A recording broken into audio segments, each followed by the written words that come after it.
Welcome back, guys. I'm gonna finish today with chapter 7, Let the Truth Be Told. A ringtone resonated from the nightstand, making me nearly jump from my skin. Trenton's name was etched across the screen.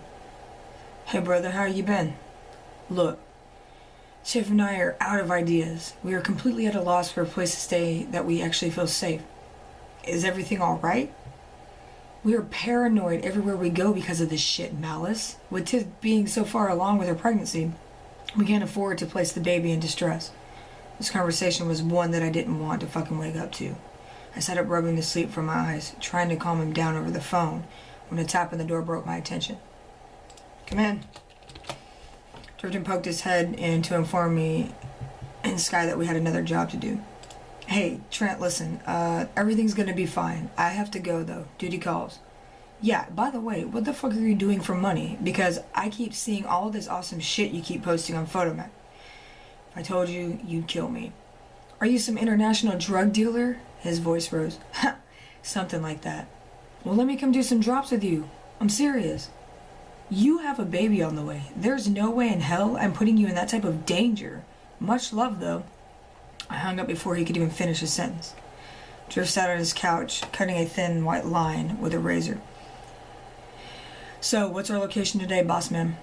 Drift sat back, rubbing his nostril, sniffling repeatedly to keep the powder inside of his nasal cavity. This one is a bit of a travel. He cleared his throat. It's right outside of a small town by the name of Tamar. I want you to put some miles on that bike, so that's going to be your transportation. You're going to be doing a small drop with an ounce of weed and 6 rocks of molly. Tamar is my hometown. Sky's voice crackled. I placed my hand on her thigh to grab her attention. Babe, it's going to be a quick run. We supplied a backpack with everything we needed for the trip. I cranked the engine, hearing my exhaust rattle the walls of the garage. Sky plopped herself onto the back seat, holding me tightly. The ride was beautiful along the way. Jersey's scenery was in no comparison to Wisconsin's. Arriving at our destination, I parked the bike inside a large carport, hiding in between 2 SUVs. I placed my ear monitor in while adjusting my holster. Sky was to stay put and guard the location while watching me from the lot. There was a small cafe across the street with a busy sidewalk buzzing with locals. Sky pulled me in by my jacket, looking into my eyes. Babe, please hurry back. I just have a weird feeling inside about this one. I pressed my lips together, trying to find something positive to say. It's going to be fine. You have this to protect you. I pressed my hand against her back holster. After a hard kiss, I parted ways, disappearing into the stairwell.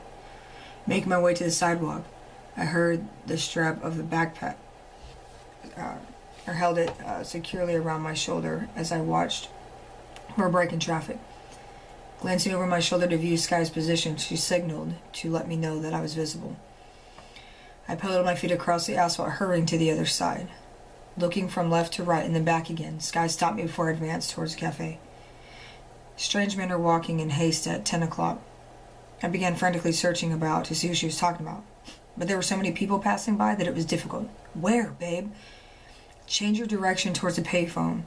To your right. Hurry. All right, I'm on it. I was weary, yet alert, as my feet scuffled against the pavement. I reached the phone booth, awaiting instruction. Holy shit, babe. They have a gun. Oh, Jesus Christ. Her voice rose in frequency. I placed the phone to my ear, pretending to dial a number, when I saw a man behind me in the reflection of the metal. Once he raised his hand, I quickly ducked, slamming him in the face with the payphone several times before choking him with the metal cord. 2 other men lurched forward, grabbing at my clothing as I tried to shield myself with the attacker's limp body. Babe, do you see anyone else? I panted. No, but you're causing too much attention from standbys. You need to get the fuck out of there, Mally. I'm trying, dear. I bit out. Diving through the other men, I rolled up onto my feet to catch my balance before taking off again. The men struggled to get out of the booth, giving me enough time to scan a direction to run in. I found a small alleyway between 2 buildings. Reaching the end, I either had the choice of going left or right and onto another street. I can't fucking see you. Where the hell are you? I actually have no fucking idea, I panicked. My instincts took me to the right. In sprint mode, I pulled out my handgun, cocking it back to fire if I needed. Rounding the edge of the building, I needed a backup plan. And I ended up back where I started. I looked up to see Sky leaned over the concrete ledge with a pair of binoculars. Okay, I have a visual, and I have no idea where those men went, but the guy that you clubbed is gone too. See, that wasn't so bad, I smiled. What the fuck? Sky's voice echoed. I drew my brows together, looking all around me. Before I could ask what it was that she had seen, a van screeched up around the corner with those same men hopping out. I pointed my gun and attempted to shoot when a bag was placed over my head, causing the gun to veer off into the air. I could hear others around me just scream as the gun was forced from my hand and my body being violently thrown into the vehicle. Who the fuck are you? I screamed. Shut the fuck up, a voice replied before pistol whipping me against the head. My eyes opened to a dim room with only light presented by an old industrial fixture descending from the ceiling above. My vision was blurred from the hit that I took earlier, and the stinging sweat that dripped from my hairline wasn't much help either. I breathed in deeply, hearing my heart beating through my chest. My eyes scanned over my body that was zip-tied to a metal chair. The only sound I heard was that of water dripping continuously against an old oil pan. I squinted to find my way around, trying to figure out where I was exactly. To my assumption, it was evident that I was being held prisoner in some old dinky garage somewhere. Everything was stripped from me, other than my clothing articles and my boots. Jerking several times in the attempt to escape was merely pointless and only causing commotion. A familiar voice then echoed in the darkness of a corner. I felt my nerves stand on end as I began to tremble. Your fear. I can smell it. He laughed sardonically. Who are you? The figure stood to his feet, coming into the lighting. Coco appeared before me bearing a chromed M9. What the fuck? I sighed. Do you know who I am? He knelt before me, resting his elbows on my knees. You're Driftin's boss, correct? I didn't ask if you remembered me. I asked if you know who I am. I took a second to stare at his features. But before the time we were introduced, I've never met nor seen the man in my entire life. No, I can't say that I do. Does the name Santiago ring a bell? I repeated the name under my breath, trying to rack my brain for a single memory. My eyes remained fixed onto his face as my lips parted in disbelief. Colton's last name is Santiago. But I'm confused. Who did you say you were? That's right. I'm Colton's father. Holy fucking shit. How is that even possible? He doesn't even know who you are. I grew up with the kid. He lived in foster homes all of his life. Correct. To keep him protected from my lifestyle. The woman he stays with is paid by me to keep him safe. Why do you think he's so well taken care of? So much information was being crammed into my skull that it was tearing at the sutures. Coco placed his gun back inside the band of his pants, pulling out a pocket knife. He flicked open the blade, letting the metal gleam into the lighting. I will tell you anything you want to know, only after you answer my questions beforehand. Deal? Deal. My voice shook. He slid the blade in between the zip tie and my hand, popping the plastic restraints. I rubbed the agitation in my wrist indentions when the door behind Coco busted open. The click of a pistol's hammer broke the silence like a pin drop. Release him or I'll fucking kill you where you stand. Sky? I asked quizzically. Coco turned around to view her. It's alright, honey. I'm not gonna kill your boyfriend. Yet. Put the gun down. Do as he says, Sky, please. She disengaged the hammer, sliding it back into her holster, placing her unoccupied hands into her hips. Aren't you that guy we met a few weeks ago? Yes. I'm Coco. Why the hell did you bring him here? Did Driftin set us up? 'Cause I'll handle that fucker. No. Well, not exactly. I'll explain later. But first, I want to get out of here. This room is only used for interrogation and likely death. How the hell did you find me, Sky? I'm familiar with the area somewhat, but I also hotwired the SUV we parked next to in order to come save you. Jesus Christ, you're fearless and absolutely fucking astonishing. I hanged her by the face with a heroic kiss that was much needed. Coco placed blindfolds over our eyes to exit the building. Apparently his location was one held in superlative secrecy that was in a remote area. Not having the ability to see my surroundings slowed my movement. Watch your head. I felt the warmth of Coco's hand assist me into the back of another vehicle, and our vision wasn't returned until we arrived at his home. Stepping out of the vehicle, I pulled Sky into my side as we followed behind. Coco motioned for us to sit in the chairs that sat before the desk in his office. Rolling up in his chair, he pulled out 3 glasses and a bottle of scotch. I wasn't a fan of the shit, but I knew it'd be offensive if I denied his offer. Sky quickly threw hers back with a small grimace. I followed suit, feeling it simmer all the way down, making my stomach gurgle. I know things because of my position in business. I know a lot more than most, and I can say what else I know is that you two are running from something, and I want to know what and why. He crossed his fingers, tapping both indexes together. How do you know that exactly? Do not answer my question with a question, he barked. I'm the one who's running, not her. I swallowed hard, preparing myself for an explanation. The fear held in your eyes tells me it's something so great that even you had no idea of the outcome. Perhaps something that is out of your control. Tears formed in my eyes as I gripped Sky's hand in mine. I did something, real terrible back in Jersey. Something so horrific that I can face outstanding charges and be prosecuted, and it would be lean towards death. Oh, look. You took a life, did you not? I took 3. Why? Because I felt like I was at a loss, and I was but out of my mind and had no sanity. My mother overdosed and my father got so belligerently drunk that he burned our fucking house down, killing himself in the process. I was tired of having nothing, that everything I worked for amounted to shit. I was tired of being picked on and bullied constantly with threats. So were my friends. I was antagonized to the point I finally retaliated. You can only provoke a bull so much before it charges, right? We decided that we had enough of this kid Charlie and his menace pals bullshit, so we took matters into our own hands and killed them. How did you manage to kill 3 guys at such a young age? That you actually got away with it? I'm quite fascinated.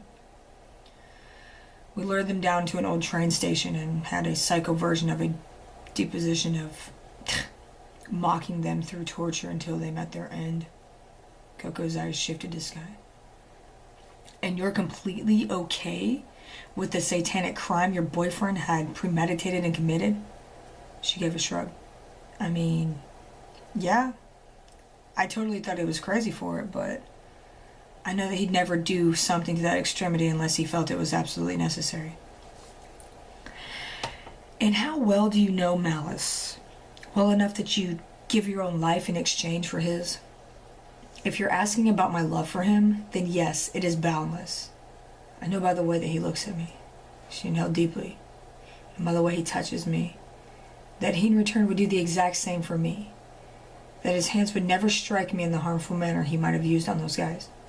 Her stare on Coco intensified, so harsh that I could feel it.